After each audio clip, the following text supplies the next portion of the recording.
வணக்கம். முருகப்பெருமானின் பரிபூரண அருளை பெற வெற்றிலை தீபம் ஒரு சக்தி வாய்ந்த எளிய வழியாகும். செவ்வாயின் அதிபதியான வேலனுக்கு மங்களகரமான வெற்றிலையில் விளக்கேற்றி வழிபடும் போது நம் வேண்டுதல்கள் விரைவாக நிறைவேறும்.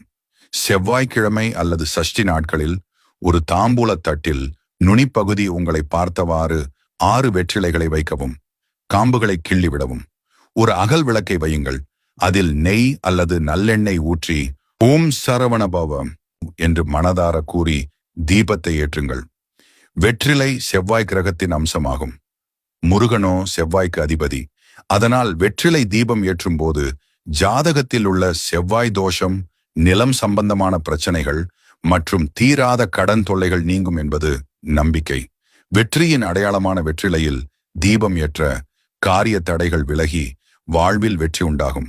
மன தைரியமும் பெருகும். வேல் முருகா, இந்த தீப ஒளியால் என் வாழ்வில் உள்ள தடைகள் விலகட்டும், வெற்றியும் தைரியமும் என்னிடம் சேரட்டும் என மனதார வேண்டிக் கொள்ளுங்கள். நம்பிக்கையோடு செய்யும் இந்த எளிய வழிபாடு வேலனின் அருளை உங்கள் இல்லத்தில் நிச்சயம் நிறைக்கும். வெற்றிவேல், வீரவேல்.